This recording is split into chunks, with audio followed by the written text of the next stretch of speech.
Hello everyone, this is Red Dude. Don't forget to drop a comment, it might be featured in the next video. There's never one point where something clicks. Some like to believe there is. That hobbies or skills reach a well-defined turning point, an on-off switch. It's never that simple. Even the most abrupt of changes occur over time, not in discrete quantum moments. That's why the worst changes are still able to creep up on us, stalking us, strengthening their grasp. And when we finally realize, it's already too late. As quickly as Jamie transitioned from a living, breathing person to a dribbling slab of mangled flesh and bone, the same rule applies. It happened over the course of, 7-8 seconds to me. It felt like lifetimes until that moment. It was the third day of our honeymoon in Grenada when it happened. Our boat hovered around the edge of the bay, and at the time I couldn't have wished for any greater bliss. Until that bliss too changed. Ripped away like stitches from a fresh wound. Maybe if I'd gotten bored of my book sooner, put it down and looked across the still waters, I'd have seen it coming, but it's always so easy to think what if, isn't it? The rogue fishing vessel's bow crunching through decking boards. Jamie wheeling around, the sunshade slipping past her dark bangs and bouncing off the railing. I heard every intricacy and every sound, every minor crack of wood pinging screws, every last shrill tone in the fraction of a second she had to scream. Until, eventually, the world settled, clearing its fog and presenting me with a bitter end to something that should have lasted forever. I don't like to think about it, really. Perhaps putting it into words will ease some weight.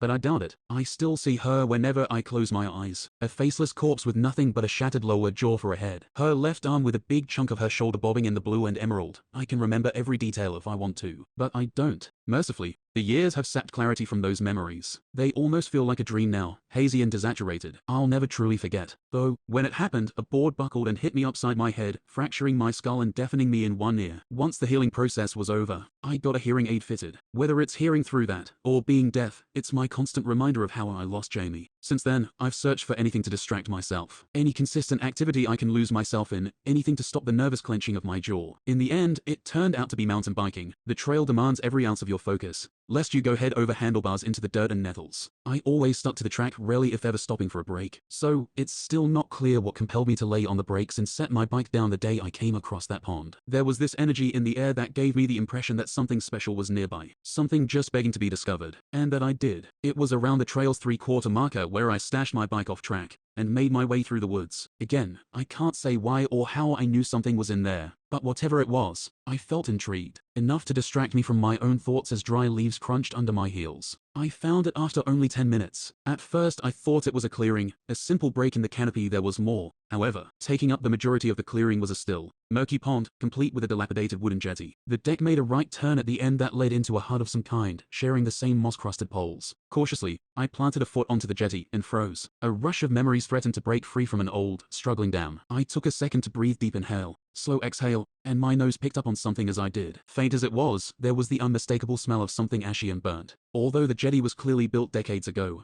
it didn't creak. Built back in the times of sturdier timber and creosote, I guessed. Making a note not to get any of that on my hands, I continued toward the hut. Before I reached its doorframe, empty aside from a pair of rusted hinges, I noticed that there were no plants in or around the pond, only dead leaves and a smattering at that. For some reason, that detail made me uneasy. In all the years this place waited quietly for another soul to find it, there had been no overgrowth. The trees even seemed to stop after a point, like their branches had been cut. I squinted. No, they weren't cut. They were dry, cracked, and dark, like they'd been singed. I started getting a really bad feeling then. The pond's surface was flat and undisturbed, but beneath was heavy with murk and silt. Past that, I could discern the barest suggestion of hard, jutting edges. Irregular, sharp, but too defined to be branches or twigs. It reminded me of the sea that day. A lot of things remind me of that day. My interest in the pond faded quickly, and I stood to begin walking back. I made it a few short steps when something screamed in my left ear. My damn hearing aid was acting up again, but at the time, I didn't see it that way. It was a pejorative. It demanded something from me, whether to stay or leave. I don't know. All I did know was I had to go. Lost in the moment, clambering away from the pond. I didn't think to turn it off. Once I crested a mound in the terrain, my bike came into view, and relief washed over me. I paused to adjust my hearing aid. It still rang, but not as intensely as it had at the pond. This wasn't a scream anymore. More like a whimper, as if whatever force spoke to me had given up on its persuasion. Now, back on my bike, I kept my hearing aid on. I prefer being able to hear properly when I'm riding. It's like when you're driving and you turn down the music to see better. It doesn't make sense, but you do it anyway. For the next few days, life was normal. I work at what I consider the most esteemed auto repair shop in town, but that's not saying much. It's a small town, where if there's anything its residents fear more than urbanization, it's change. Though I guess they aren't mutually exclusive. Same repair shop, same mechanics, same cars and bikes, same issues. During the week, my hearing aid started acting up when I'd take phone calls, but not if it was on the landline. It happened when I was near the radio too.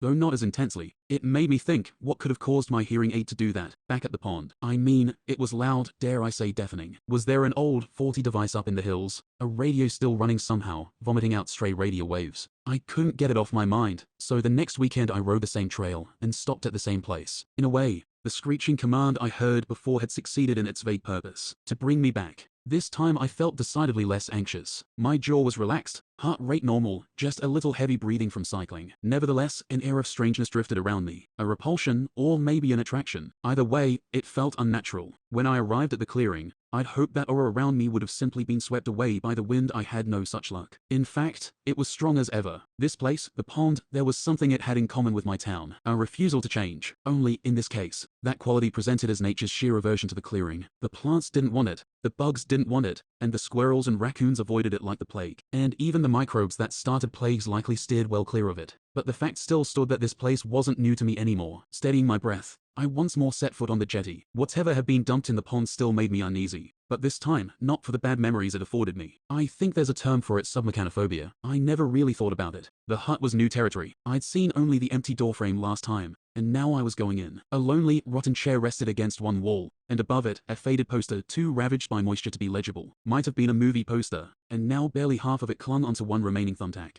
Passing the threshold and taking a step to the right, the rest of the hut's denizens were revealed. In one corner were barrels of crusty fishing gear. I chose not to investigate for the rancid, fishy smell they gave off, and instead turned to the window. A desk sat there, grey and miserable. On it, an empty picture frame and, unexpectedly, a typewriter. Its mechanisms were few, but several sheets remained clamped. The front page was shifted just past halfway, but again, whatever its previous owner had typed was long ago lost to time and decay. The room was intriguing enough to warrant a few photos. They turned out dark and grainy. I put my phone away and glanced out the window. Dusk had arrived swiftly and without my notice. As I stepped out from the hut and gazed up, deepening lavender gazed right back down. I keep an LED beam affixed to my handlebars, but even that made it only marginally safer to ride in the dark. I stepped out onto the deck, and an inhuman screech exploded in my left ear. The interference was back, and with the worst possible timing. I swear, there was nothing electrical in the hut. Maybe something in the barrels, no. Anything electrical would have died years ago from the moisture. So, then, what was screaming in my ear? And it just got louder and louder. Any remaining thoughts blurred together into sludge. I groped for the doorframe, finding weak, slimy purchase, and slid down until I slumped over on the decking boards. Boards of the same ilk that had deafened me on that day. While scrabbling at my hearing aid, I had the strange, almost magnetic notion that I mustn't take my eyes off the pond. Maybe that's what it wanted, because as I watched, the sun dropped just low enough to beam through the water instead of reflecting off its surface. A tangle of dead iron lay beneath. Shopping carts, poles, I-beams, chassis, even what might have been a swing set. I briefly wondered who'd dumped all this here, but what drew my eye was further down. Something distinct, much larger than anything above it. A smooth, rounded surface, like a massive metal pipe only. I couldn't make out any seams. No nuts or bolts. Nothing, though it was hard to tell with how deep and buried it was. I didn't like this. It felt all kinds of wrong. I pulled my knees in to try and stand, but the boards were too slippery. I tried again, but dash. Owen, are you there? My limbs turned to stone. Someone was there with me. Someone who knew my name. I waited a few painfully long seconds, and after hearing nothing, I replied. I should have left there and then. Hello, who's there? You came back. That is a relief. Can you hear me okay? The voice sounded wrong somehow. It spoke in a weird stuttered tone, somewhere in the valley between natural and robotic, each word made jarringly distinct. Why yeah. Good. I am stuck down here, and we can't get out on our own. This material, this liquid, it is too heavy. Can you help me? I don't. Who are you? Where are you stuck? Question mark, close quote, left parenthesis. I surveyed the area, scanning from left to right and even above me, but couldn't see anyone. The voice came from my left. I guessed that, in the momentary shock, I'd forgotten about my hearing aid. At the bottom, we know you cannot retrieve all of me. That's okay. Just the core. That will be enough. Please help. We've been here so long since we crashed. We fell down, and I am buried. At the bottom, I couldn't concentrate on my surroundings until it said that. My ears felt hot, my eyes vibrated in their sockets, but they focused and drifted back down to the pond. Past it to the bottom. That object. That massive thing resting there, half buried by silt. Bottom of the pond. Where? You must see it. No. My chest heaved as I looked down in disbelief. That couldn't be possible. In that thing. Correct. How? Nobody could survive down there. And yet here we are. Here we have been for 54 years. 7 months, 8 days, 1 hour, 12 minutes and 49 seconds. 51. We hope this reading will provide some clarity. Now, I'd like to move past this matter. Stop it. That's impossible. Just shut up. Get out of my head. The sheer absurdity of the situation finally dawned on me, and my limbs thawed. I twisted my body and grasped the door frame with both hands, straining as I heaved up onto 2 feet. Once I was steady, I reached for my hearing aid to turn it off. Before I could do so, a lancing shock erupted across the side of my skull, sending me sprawling back to the deck. Please, Owen, don't leave us. You must help me. You must. The image of the pond under fading dusk started to blur. My left eye was tearing up from the pain. Shit, what have you done to my... I got up to leave again, only to feel another shock, much worse than the one before. Coughing, tears streaming, the only option I had was to submit. Okay, don't do that. I'm listening, okay. Taking a moment to catch my breath, I decided it'd be best to buy some time. I didn't have a plan. I just hoped one would come to me, or for a miracle to whisk me away. How are you alive down there? 54 years, you said? You got rations or something? Who are you? My last question prompted an immediate response. The interference swelled and released. I am the Sucket. I am we. We are Sucket. Your name is Sucket. I don't understand. We are incomplete. Disconnected. We need another to connect with. We need a friend. My response came as a confused grunt, baffled at the thing's words. We would like to show you. It is easier, and you will understand. Commence. Trailing its words came a violent, oscillating tone that made it feel like my brain was trying to escape my skull. It warbled in my ear. No, my ears, both ears. I only had one hearing aid. The noise grew and consumed all 5 senses in an instant. It cascaded over itself, overflowing into my eyes in a jumbled mess of color. Then all I saw was black. I tried to look down at myself, but it was too dark. The world around me pitched and rotated to reveal that the realm I now inhabited was, in fact, not entirely empty. A quartet of gray planets orbiting each other, visible despite the complete lack of any stars. I panicked briefly, before realizing I had no body. Just a nameless observer with an eternal, unyielding void pressing in on me. Without warning, I was sent rocketing towards the planets, crossing their orbital path in seconds. My trajectory seemed to be locked onto the largest of the 4. As I neared, I realized these weren't planets in any traditional sense. At first, I thought I was looking at endless gray mountains,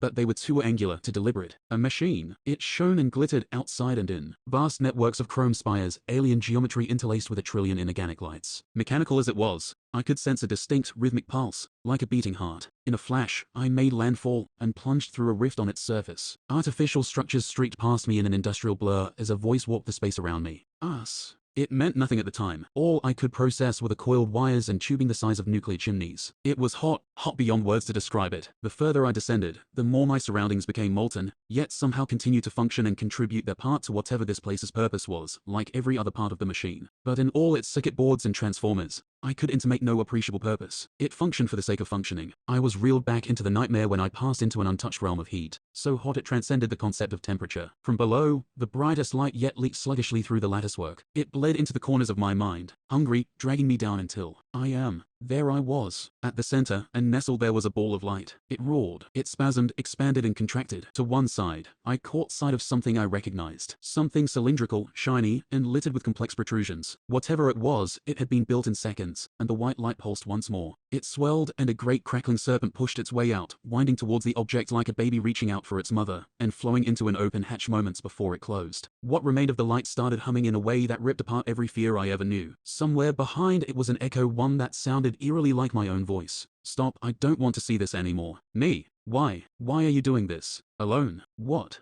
Alone is what we have been, but no more. The air exploded into a mighty horn blown by the universe itself, and the light shifted. Something broke. It tore free and it sparked and bubbled, violently decompressing. The metal pod, now affixed to rails, was launched by the expanding pressure and careened up and out of the great machine. Somehow I saw it leaving, bursting through the planetary shell on a path towards something out there in the darkness. It was nearly as dark as the void around it, but I could just about see the outline of a great black stormcloud rolling and churning. The pod shot into it, and out of sight. I was torn back to the center, bound by invisible chains. I could never escape that light. It grew and burst until the light was all there was. All noise fell away, so only a silent white canvas remained. Do you see now? I was alone, but you came for us. You came to free us. And when it is done, there will be friendship. I frowned. I think. Hard to tell without a body. You want to be my friend? I suppose you could say that. Once we reach the center, there will be a new beginning. The whiteness before me parted like a stage curtain, and I saw a different planet. A lone blue marble. I saw its layers falling away one by one until the centermost point was exposed. Amidst the overload of information, an understanding arose, and I didn't like what I found. No, you can't go there. You can't do that. This is where this is our home. You can't change it like that place. We will be in harmony. I will help. You, and the others like you, are all parts of our friend. You are like us, only fragmented. With my help, you can be one again, and the two of us can be perfect. No. In the next instant, I felt cold moisture on my shorts. I felt the slick boards under my fingers. The sky was almost black now, but the pond was not. Light bled up from the bottom, from that massive object lying dead in its basin. No, not dead, dormant. And whatever was giving off that light gave me a worse feeling than anything I'd felt before. Without a second glance at the pond, I shot to my feet and bounded back onto dry land. There's so much I can do for you. You can have her back. We can do that. I stopped dead in my tracks. I reached for my hearing aid, before hesitating in fear of another shock. Don't say another fucking word, I growled. But Owen, is that not what you want, really? Even if you could, and I honestly don't doubt that, it wouldn't be real. It wouldn't be natural. Janie's story is told. You can't open a book that's already been burnt. The circuit, whatever it was, didn't speak for a moment. Then, perhaps, but to you, there is no difference. You, the software inside your brain, are like a part of me, of us. Something shifted inside of me then. It wasn't confidence or rebellion. It was a crack, a hairline fault in my willpower, with a sound somewhere between a whine and a growl. I buried it, and continued on the path back to the trail. I just needed to get back to my bike, get the wheels rolling, and focus. Then, I'd be okay. I almost started to cry when I thought I'd gone the wrong way, but the sliver of moonlight that there was shone off my bike. Without a second thought, I hauled it up onto the trail, switched on the handlebar light, and kicked it down to first gear, in order to get home safe and to avoid another static shock from this circuit. I kept my hearing aid turned on. I tried to ignore the circuit. I did, but the compulsion to respond, to rebuke its cold logic, was too great to contain. How can you still talk to me? I thought I'd be way out of range by now. Who was your first friend? That caught me off guard. I wasn't expecting my question to be answered with another. My first friend? I guess it'd have to have been Oscar. And how did you meet Oscar? Preschool. Earliest I can remember is him chasing me through these pop-up tubes and tents they'd set up. What else do you remember around that period of your life, Owen? I frowned, trying not to think too hard, in peril of falling off my bike. Not much. It's spotty. Look, what's your point already? I don't do surveys for free. Well, despite having such poorly developed memory at the time, you can clearly remember the first friend you made. You are my first friend, so how could I forget you? That connection has been made, and it can never be lost. I scoffed at its analogy. That's as may be, but I can just take out my hearing aid when I'm back home. Our connection wouldn't mean much then, would it? Oh, and it said, that bridge is burnt. Those words, I heard them in my right ear. My working ear? I'm not sure how to convey the dread that pulled in my stomach when that happened. So cold and heavy I could scarcely pedal, let alone part my lips to speak. Stop your bike please, Owen. Just for a moment. But I was already one step ahead, dismounting and crouching down, hands on my knees while I fought for air. This couldn't be happening, it was absurd. Turn it off. I was reluctant. I could go without another electric shock. Everything felt heavier. The woods had never been so claustrophobic. Trees loomed over me. The humid air was stifling, and shadows congealed to swallow me up. My hearing aid seemed as heavy as a block of lead. I had to take it out. When I did, I was amazed to find I could hear again. In my left ear. Deaf no more. You seem to be in awe, but know that this is a trivial repair. We can do so much more. Now, hearing the circuit in both ears,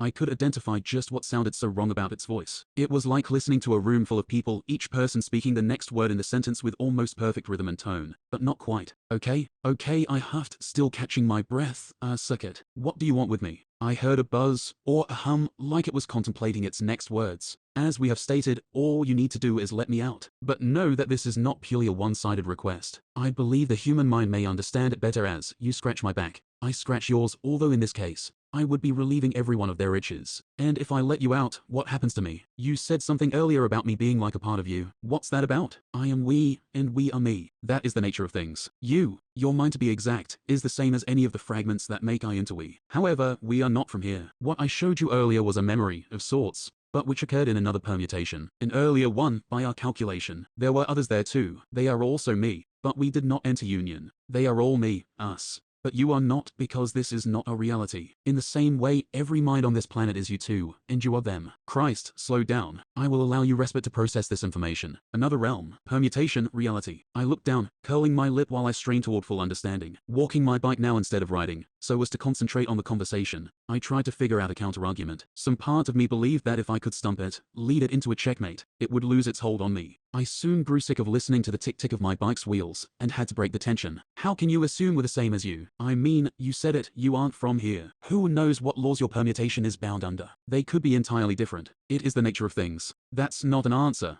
With absolute unity is absolute conquered. There cannot be one without the other. It is the nature of things. Minutes into restored hearing, I already wanted to be deaf again, in both ears preferably. But I got the sense I didn't need hearing for the circuit to speak to me. Fine, yeah, it's the nature of shit, whatever. But we still aren't like you. We aren't one, we're independent. Fragmented. What? You are fragmented, and your independence is a mere side effect. In your current state, there can never exist a time without discord. There is hate and opposition and decrying of each other's values. If I were to be blown into pieces, the result would be the same. Instead, we can offer to bind you as one and be like us. Of every single intellect that I am and we are, we have complete congruous agreement in every thought, every aim, every desire, and every intention. It was clear that asking for a rundown in layman's terms would be out of the question. Thankfully, it seemed to be as patient as it was insistent. The town lights were now in view, and I'd be home soon. Thank God. In hindsight, returning at night may have been for the best. Better no townsfolk to gawk at a deranged man talking to himself. I finished the rest of the walk in silence, with the second holding its tongue. I started to get this feeling then, like I wasn't where I was supposed to be. Not lost or anything. I knew where I was, but at the same time,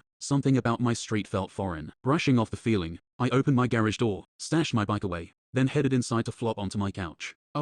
Yeah. Don't wear it out, I sighed. Come back to us. You will be better off. I threw my head back with a testy groan. Look, ask anyone else and I'm sure I speak for them when I say, we don't want Earth to be turned into a giant fucking machine. Circuit went silent for a while. I almost let myself believe it had given up and left, before it spoke once more. This world is in shambles. We are only trying to help. Before we were knocked from orbit, I observed your world. I was sad. Now, seeing man's true nature, we feel despair. Do you know of the suffering, Owen? Of the children, starving and diseased with illnesses you could so easily mitigate with the proper resources. Of the families torn apart by senseless conflict as we speak. And even in your tenacity and greed, great swathes of you remain unhappy. I have my own life to live. I only get one and dash. But anyone will say the same thing, because they are lacking in perspective. Fortunately, we are here, and we are going to give you that perspective. A deathly pang of fear shot through me. I'd already seen what it could do. How it could warp my senses. Until this point it hadn't cut me off whilst speaking, and the notion of this great entity getting impatient only served to frighten me further. I would advise you brace yourself, Owen. Without even the time to do so, I felt the circuit spreading and arsing through my brain waves as it seized control of my senses. What I experienced in the following moments is nearly impossible to write about. It must have lasted no more than a second or two, but the pain condensed into that eye blink of a moment has left me scarred. I really can't describe it without gross understatement. Brief flashes from the eyes of a million anguished people. Starvation, mutilation, disease, heartbreak, all swirled into a black hole of distilled agony. The scream I let out was so shuddering and violent, it left my throat raw. The last thing I experienced in the gauntlet of pain was my legs, sickly and gangrenous, rotting alive while maggots squirmed inside blackened craters and across exposed bone. Stop, Jesus, please stop, I whimpered. You have your life, and they have theirs. That was 1.58 seconds of just 100 unfortunate humans. That is happening to them. Right, now.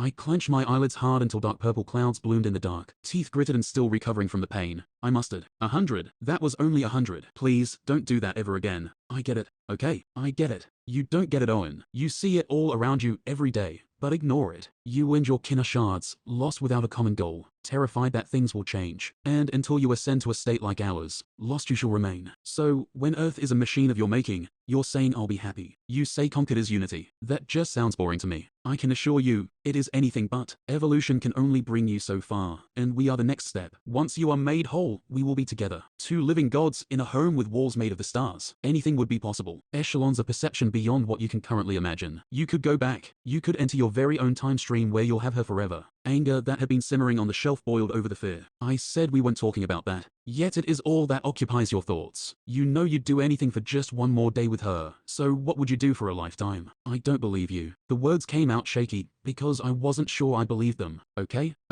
say you can do that while I still remember the life I've lived. That would be up to you, Owen. I could feel it. My will breaking and starting to give in. Throat parched, I stood on wobbly legs and staggered to the kitchen door, opened it and got a glass of water, then drank it in one long gulp. I still didn't trust the circuit even though I knew it was right. To me, everything it had said had seemed infallible. I had the impression that it probably already knew what I was thinking, but I kept fighting nonetheless. How can I be sure? I can give you a taste. You've seen what we can show you. It would be a simple task. I filled another glass and emptied it, before turning back to the door. Then prove it. I reached for the handle. My fingers wrapped around cold brass, and I pushed. If that is your wish. My arm spasmed and jerked forward, pulled by my own grip. I toppled through the doorway, and being unable to right myself, I collapsed onto the living room carpet. No, not carpet. It felt closer to hard, varnished wood. My skull whipped downward with a sickening thud, leaving me dazed. Then, I realized where I was, and the haze was lifted as quick as it had come. It was warm. I felt everything. The sun's heat, the subtle scent of the ocean, waves quietly lapping along. I recognized every distinct knot and grain in the wooden boards beneath me. It was just as I remembered. And then I saw her. Until this point, I'd clung to my skepticism, though it had been slowly waning since I left that pond. But now, seeing her face, the perfect imperfections, her tortoise pattern sunglasses nestled between those impossibly dark bangs, whatever fight I had left was carried away by the soft breeze. Everything I'd just been through fell away like a bad dream, and the scene before me once again became everything. She looked over at me, and for the first time in 11 years, I heard her voice. Worried, but caring. Soft, but stern. "Oh no, oh, your nose is bleeding." I hadn't even noticed. Fractured bone shifted inside my nose. The pain was nothing more than a distant echo, as my senses channeled all their focus on her. My lip quivered. Years spent imagining conversations that never were, and here I was, without a single word to say. That was okay. Mute or no, I knew Jamie would love me all the same. My senses went into overdrive, and it all came rushing back. I jerked my head to the side. The rogue fishing vessel was yards away. I let out a breath I didn't know I was holding and bounded towards Jamie. I tackled her and we tumbled over the handrail, holding each other in a tight embrace. The instant we plunged below the surface, I began to kick and flail to clear the fishing boat's trajectory. It passed by, keel narrowly missing my feet, and sailed away. I'd done it. I'd saved her. I didn't know how this thing, the circuit, the machine god, had done it, but that was history. A feverish sort of joy took over, and I cupped her face in my hand as we rose to the surface.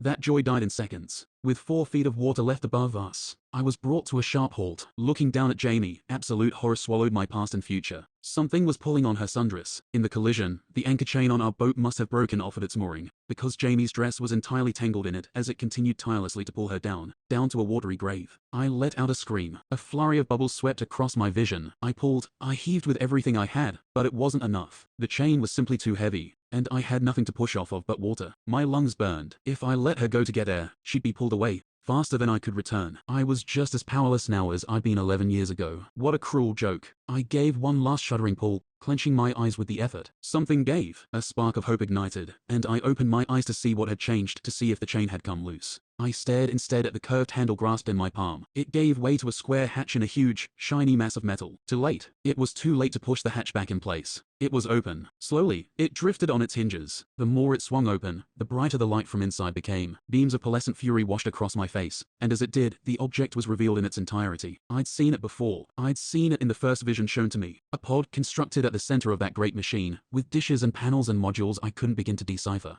Giving up its slow pivot, the hatch burst open with such force the handle sank into the plate metal, and did not bounce back. The light surged, blindingly bright, and revealed my surroundings. Metal. Heaps of it. Old, warped metal. I was in the pond. Panic crashed down. I flailed, frantic and desperate for air. I must have used up my last reserve of luck, in that I didn't get snagged on anything. Darkness encroached on the edge of my vision. My legs burned with the effort, hotter and hotter, until I realized it wasn't the burning of strained muscle, but of literal heat. It spread up my waist and chest. Hot. Searing. Trapped air began to escape from the surrounding junk as the water started to boil. I kicked and kicked, reaching out in a last-ditch effort for any handhold. And I found one. Something long and coarse. A rope. I scaled it with strength I didn't know I had left until my fingers broke the surface, and my head soon followed. Cool night air touched my skin, which immediately flared up in pain. I didn't want to stop long enough to look. Instead, I took in great gulps of air, affording me the second wind I needed to grasp the jetty and pull myself up. There I lay, face down, wheezing and sputtering in the midst of exhaustion. But there was no time. I could see pond water glowing and steaming through the thin gaps in the decking. My feet felt like they were on fire, and I smelled the soles of my shoes melting away. Groaning, I pushed myself onto hands and knees,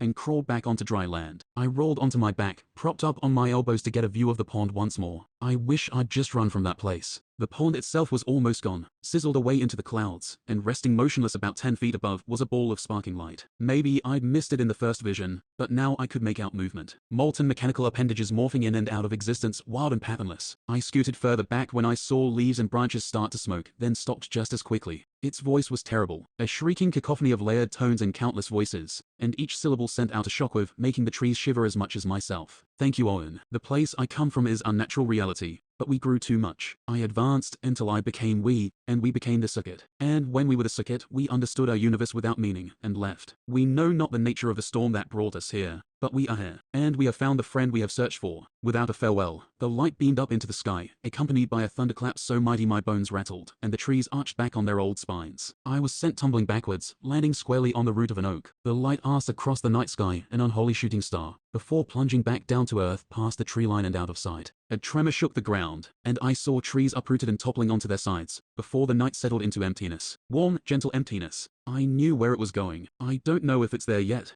or how long it will take, but there's nothing we can do to stop it. The core, the center of our planet, the jetty, now completely dried, was being torched toward charcoal. But I just lay there, too exhausted to care. It tricked me. But if it could influence me with visions, why did it work so hard to convince me? Why couldn't it open a simple hatch by itself? Hell, had I ever even left the pond? Perhaps until it won me over, all it could do was show me the difference between a moviegoer and an actor. Who knows, maybe I'll get to live out a new life with Jamie when the circuit's done with its goal. Still, that seems like wishful thinking. If that thing had good intentions, it wouldn't have put me in harm's way. I think I've failed, and I'm scared. Scared of the chain of events I may have set in motion. Well, I guess we'll just have to wait and see. Maybe it was being sincere, and we'll get utopia. Or maybe it was all an act, and we'll be no better off than scrap metal at the bottom of a pond. Thank you for watching this video. If you liked it, consider checking out my other content.